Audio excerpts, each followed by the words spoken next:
and the team outside, yeah. Later, we gonna fix this argument later.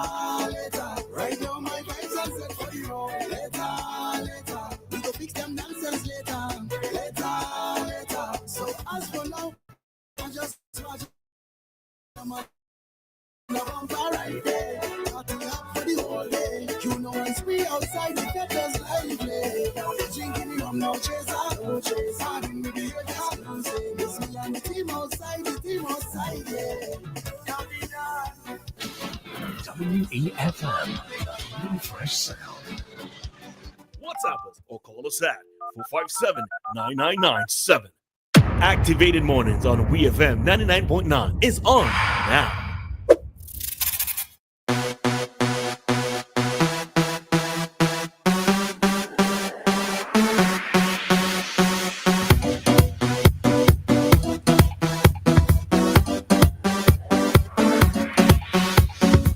And the time right now, Switchy, it is 8:26 on the dot.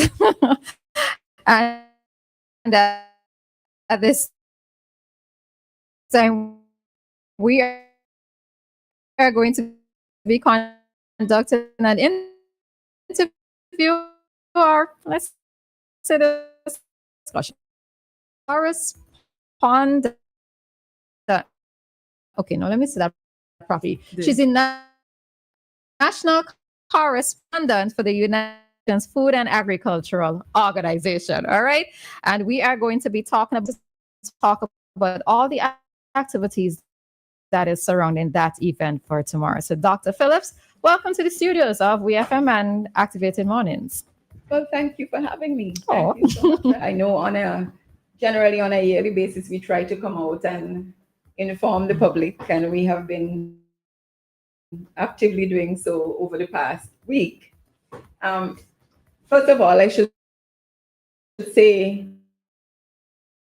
this year is a very special year for World Food Day, for the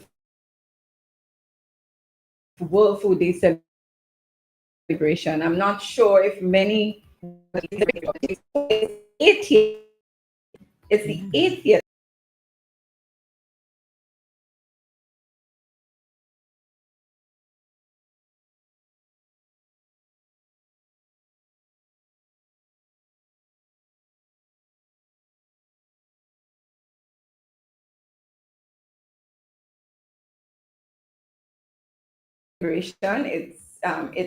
It's pivotal, and a lot of people might want to ask, why is why is FAO so important? I mean, what is the issue? Why are we bothering to even celebrate it in the first place? And I would say the United Nations Food and Agriculture Organization, it's one of those organizations that supports us in St. Vincent and the Grenadines in a lot of things. I would tell you that over the years, I've been with facilitating the service for about 8-9 years, and I could tell you even before. Then the Food and Agriculture Organization works not just in agriculture, but it works with food as well. And I think I don't know if I should continue or if you want me to. No, do I just flow? Yes, but I would say that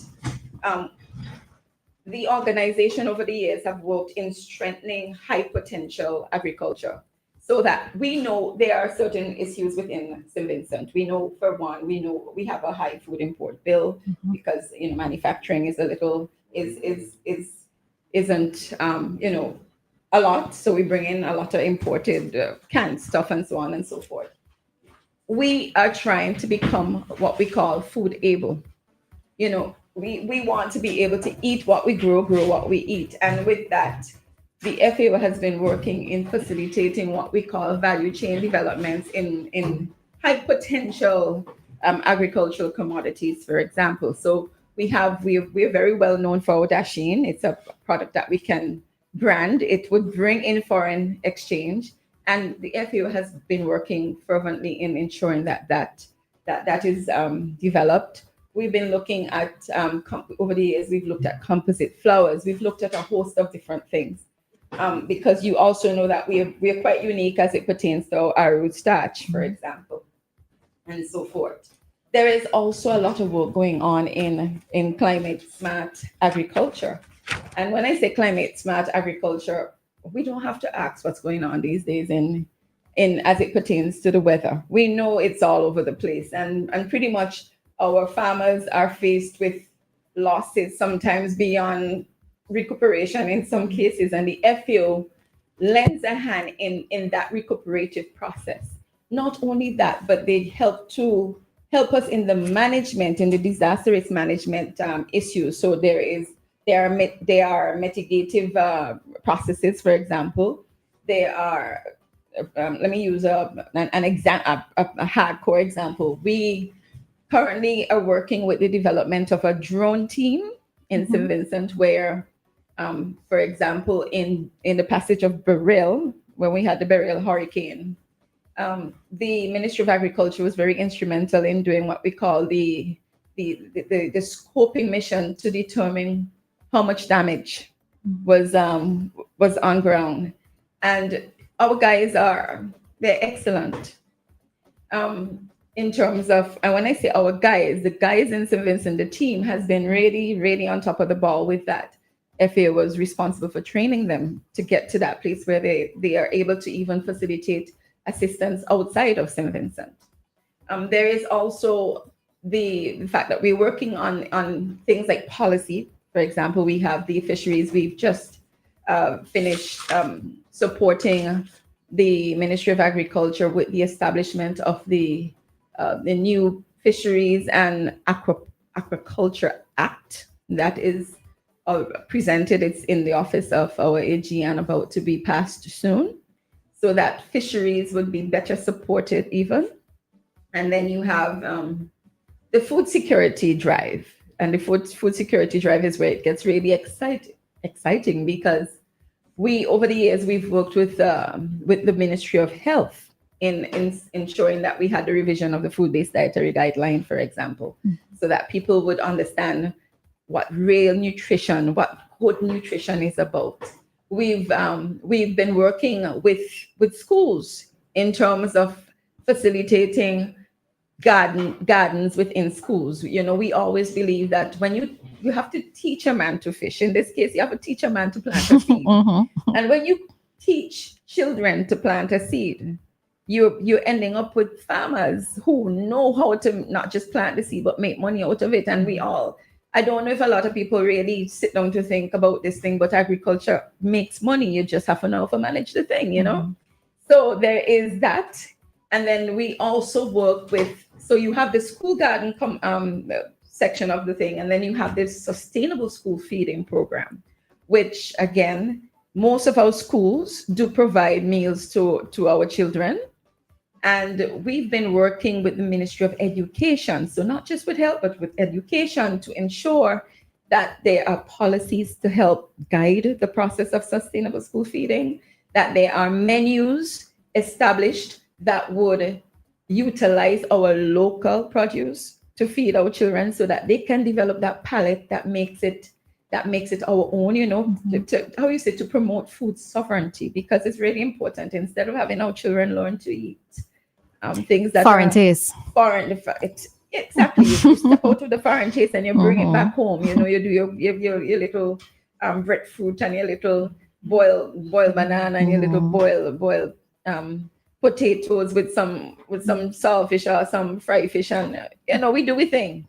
So there have been that as well, and so forth. Now, in addition to that, there has been the regional reach. So St. Vincent has been put in a place where regionally we are recognized to be producers of food and producers of ideas. And regionally we've been, and when I say regionally, we're not just talking in a regional context of the Caribbean, but Latin America and the Caribbean. We've been out there. We've had our, and when I say we now, I talk from the Vincentian context. We've been able to support the sustainable development goals in establishing things like the CLAC plan, for example, where we are looking at eradicating hunger by 2030. And FAO is immense. It supports food security in the best way possible. And of course, the focus of FAO is about ensuring better life, better food, better environment. Okay. You understand? And basically, and better production. And really and truly, it's about ensuring that we become good, very good at what we do. Or maybe better. Well, better at everything that we do. Okay. That's really what FAO is about. Okay. So this morning we're joined by Mr. Alex Banwell, and he is a representative from the Ministry of Agriculture. So as we indicated, we are talking about the World Food Day, which is being celebrated tomorrow. So from the Ministry of Agriculture standpoint, what is going to be happening? Well, tomorrow's going to be, Yeah. no problem. Go ahead. Well, good morning to all the wonderful listeners and viewers of WEFM. It's good to see everybody who's joined us on the live as well. And for those who are listening to this broadcast across St. Vincent and the Grenadines, it is a pleasure to be here this morning. Real radio voice, boy. Real radio voice. Always ready. I'm always ready. But it's great. It's been a wonderful journey. Yes, I'm a representative of the Ministry of Agriculture, but I am permanently, well, not for much longer, but I'm coming to the end of a very exciting and wonderful contract with the Farmer Support Company that has allowed me to go across St. Vincent and the Grenadines and get involved in various projects like this one with the lovely Dr. Colleen Campbell to my left, Colleen Phillips. Colleen Phillips. Who's Campbell? I was wondering if you're going to get married sometime. Who husband I'm trying to get you? Prophecy? Maybe. Maybe. So, I mean, there's a lot of things that happen at the Ministry of Agriculture. Reducing the food import bill is probably the number one mandate from the Ministry of Agriculture. And just diving right into it, a lot of people probably wonder, what are you talking about? What is the food import bill? For those who are not aware, I'm sure that both of you know what the food import bill is, right? Yes, we do. Hopefully, I have the correct idea. What is your idea of the food import bill? Basically, what we import, the items that we import, how many things we import. How high do you think that bill is on an annual basis? Based on what I see on supermarket shelves, I would assume it's very high. Give me a mark. 100,000, a million, how much? I cannot give you a number. I think it would be in the millions because it's not just catering for the consumption for locals, but also because we have the tourism industry, sort of catering to the foreign taste, as we spoke about before. Yes. They like what they like, and it has to be provided here. Well, that number is not even 5 million. It's not even 6. It's not even 7. It's not even 10. It's about 16 million. 16.7, I think, was the last time I had inquired. A lot. It's immense. It's immense. So battling that food import bill has been, a task of the government, getting involved in different programs. And you could really understand somebody say, why are you guys just giving away seeds? Why are you giving away chickens? Why are you just doing these things? Why are you helping farmers? It is clear, who is actually spending that money on the food import bill? Who's actually paying for that? It's us. It's everyday Vincentians. So clearly, if we can offset that and encourage people to buy local, support local, and love local, that money stays in the local economy. It doesn't go into foreign economies, right? And that is a really beautiful thing. And that's the kind of work that we're embarking on there. And thank God, the theme this year for World Food Day is hand in hand, better foods for a better future. You understand? So, but that theme, we are going out to put a massive expo on the 16th, which is tomorrow on North Union Playing Field. And we will have their agro processors, farmers, produce on display, some of the usual suspects that are involved, like Afro chips and people who use Vincentian materials as in products like cassava and plantain chips and some of our arrowroot starch and things like modongo and different foods. Also, seafood will be on display in limited in limited supply. You know what I mean? I've been told we might get some blackfish out there as well in limited supply, but all these things come in limited supply, right? What? Remind us again where that is happening? At North Union Playing Field. North Union. Yeah, North Union Playing Field. You'll be there, sit your apron on in the morning, sitting down at 6 a.m. Like, let's go. What time does it start? It starts at 10 a.m. and it will conclude at 6 p.m. Okay. We decided to take it out into the rural community because why not?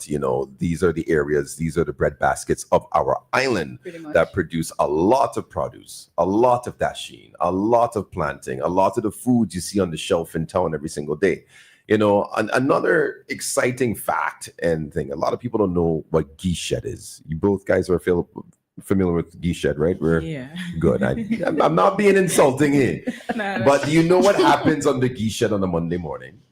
Oh, that I don't Oh, no. know. Oh, that you don't know. No, we're usually here on a Monday morning. You're usually here on a Monday so we don't morning. know that one, right? So tell us. I would encourage every Vincentian to take a trip down to the geese shed on a Monday morning. What time so? Go there from 6 a.m. Go there from 4 a.m. Oh, this stuff going on to Trinidad and Go so? there on a Sunday afternoon around 3 p.m. Okay. It is one of the biggest spectacles you have to see on how much food is exported from St. Vincent. Okay. Without failure, every single Monday, it is tons upon tons, equivalent to container loads of food leaving this country every Monday. Now, you guys might be saying, hey, bravo, we're doing good, things are leaving. Boy, at the same time, understand a lot of farmers are growing to export. We are seeing a minuscule amount of that in our markets, which evaporates every single weekend. So think about it. Think about this delicate situation that we are in. We need more people to get into farming. We need more of our kids to get into farming. We need to be using more of our lands. Maybe not just for, more hands, not just for homes, not just for projects and developments, but also you could utilize you could just have 100 square feet, your backyard, your porch, using vertical gardens, all these things, just little gardening beds. We need more product in the ground. Because one of the shocking statistics I would have heard recently was if we do not put more food in the ground, we could run out of food within a 3-year period. And I should say that statistic comes from the FAO. Yeah. Okay. That should scare everybody. Okay. And from a community, so apart from what is happening in North Union, within the communities or even within the schools, what are they being encouraged to do in recognition of tomorrow? Well, in recognition of Food and World Food Day, there are so many practices happening. And as weird as it sounds today, we are just literally encouraging kids to do culinary things with local products. It's that simple. Today and tomorrow, some of the schools are participating in like sustainable ways of cooking food. So you're not going to go light up a gas stove. Tomorrow, even North Union Secondary School, they have a thing where they're going to be lighting up outside using wood and fire outdoor. Yeah, man, the old school way of cooking and preparing Vincentian food. Alex, we're forgetting too that right now they're planting trees. And they're yes. So that is it. These are it's pretty wide, but it's shocking to say that with the proliferation of social media and technology and people looking at other things and fast food and getting everything quick and fast, these real simple things that are simple to us have become complicated for the younger kids. Yeah. So we're trying to remove the veil of that complication. We have an extensive tree planting exercise. We have activated agricultural programs. Just this week, 2 days ago, the agricultural science program was activated at St. Martin's. 2 fruit trees were planted there as well, right? Every single school, every single day, we've been visiting about 7 to 8 schools. We're hitting all 111 schools. We also did Union Island at the opening of the Union Market Square. We would have put one in the square and with the Prime Minister, an almond tree, and then fruit trees will be planted at the school, which has been done already. So it's extensive. So in years to come, kids in the schoolyard will be able to go and pick fruits from that. But the more important thing is the maintenance, learning at school how to take care of these fruit trees. the kind of nutrients they need, how to prune them, how to keep them. So generations of kids will be going to the school, and like maybe 10, 20 years on the school, this tree will be a mature tree, but it's the hands and hands that are working together to maintain this tree over a 10-year, 20-year period. For a better future. For a better future. Oh, you had to get that in there. Yeah. Had to get that in there. Shameless plug. You know, I mean, and I would say this too. I mean, I don't know if how many people know that we have 22 schools right now. Yep. Doing secondary schools. Yeah. And you know, I was curious about that. Yeah, I was Yeah. curious about how because before we were able to identify certain schools, but I was wondering if it had expanded Yes, it as time went by to be included on more curriculum. and we have to give kudos to the Zero Hunger Trust for that. Yeah, man. Big up the Zero Hunger Trust Fund. They've been doing been some excellent work. remarkable, excellent and remarkable work. It's one thing to the listeners of WEFM and to the people on this program right now and our wonderful hosts on this panel to just say big somebody up. But I just want to take maybe like 30 seconds to describe what that big up is for. You know, I could give you a tomato and say, give it to some homeless people and you'll do it. And congratulations, you succeeded at that. ZHTF has a team of individuals that really administratively dominate. They're not just giving, they're following up, they're checking, they have the right people, the right team. They are very meticulous at everything they do. So if you have their word that they will be supporting you and coming through, oh my God, they stay the course. They come through. It is remarkable how laser focused they are on everything that they do, their documentation, their thoroughness, their attentiveness, and how they, and that is something that is rare as well. And, and they are very aggressive as it pertains to finding funding. Yes. I could tell you from the standpoint where, I mean, FAO have a finger up in the tools for the gardening. We've given chickens, we've given, I mean, because they go out there looking for that fund to ensure that their objectives are met. Correct is right. It's really very admirable. Yeah. So much has been happening in the realm of farming. I've been by the technical next to Flo down in Roseau.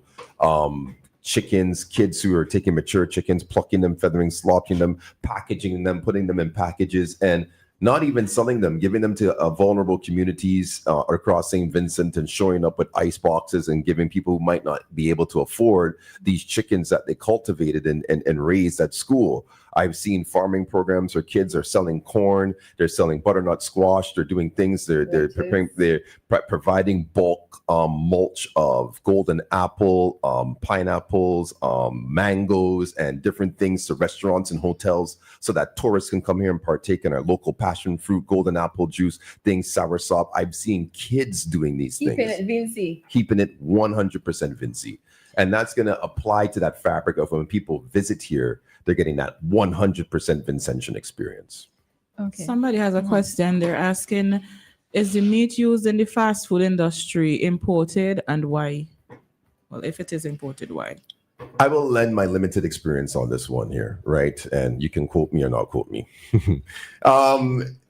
Yes, some of the meat is imported, some of it is not. Mm-hmm. I will tell you that some of the beef and conch is local, right? Imported beef is not so much as a problem as chicken, and that will change very shortly, okay? Because one of the actual, and let me not just stick on chicken, and the answer to your question as why, because we cannot keep up with quotas and demands. Exactly. When you are running a professional branded institution, maybe like Sandals, or maybe like Subway, or maybe you're just Paradise Inn, and Paradise Inn might go through 500 pounds of chicken per week.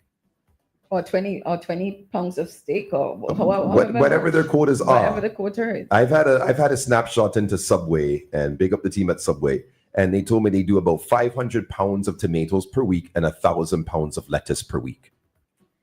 Who locally is going to consistently meet that so that on their branding level, the experience at Subway is not compromised because today we don't have lettuce and today we don't have tomatoes, right? And that is something no brand wants. Exactly. Nobody wants to go by a hotel. Oh no, we don't have chicken today. So it's keeping up with that demand that sometimes doesn't work with our local farmers, and local farmers have to be championed into being able to meet the quotas that these hotels, request of them. Whether it's, 500 pounds of this or 2,000 pounds of that. So I hope that answers your question. And for that reason, we need more hands on deck. Mm-hmm. More people need to get involved. Yep. All right. So we need to wrap up this interview, but of course, we're going to allow you just a bit of time. So, Dr. Phillips, what can you say to us within maybe like a minute in terms of why is it important for us to grow our own foods? Maybe not just from an economic standpoint, but maybe even from a healthy or organic standpoint. So, it's absolutely important to grow your own food. It's going to feed you. So you're going to be able to feed your family. You know for sure where the food is coming from. There is a certain joy and pride in doing that. There is the opportunity to share with a neighbor.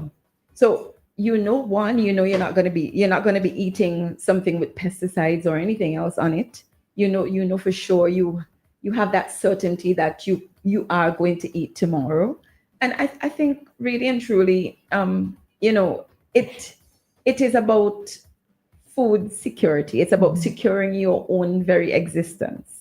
So for me, that's the importance. The importance is really just knowing that you're nourishing your body accordingly in a healthy way with no additives, if we want to call it that, while ensuring that there is a constant sustenance. Basically, that's it. I mean, it's important. Okay. And Alex, to you, what can we do in our own little way to mark tomorrow's celebration, or to mark tomorrow's activity?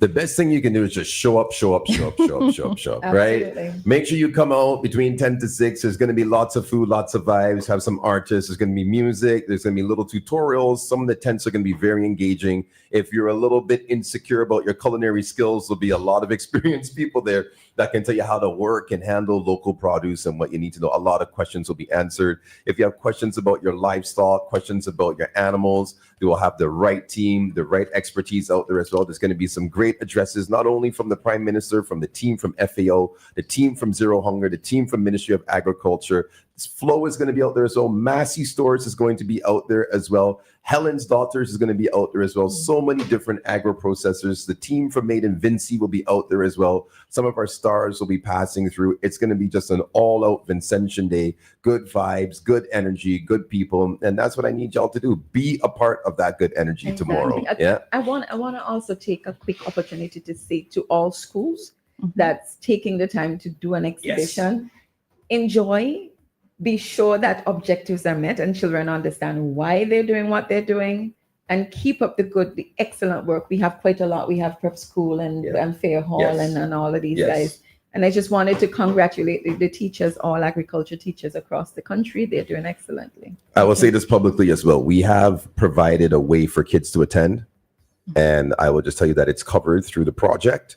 Right. So if there's any teachers or principals listening and you want your school to attend and you have a window between 1 and 3, go ahead and organize, and you can send your invoice for transportation to the team for the World Food Day Agro Expo, and your kids will be there. All right. So I'm just letting y'all know. Yeah. Good point to end on there. Yeah.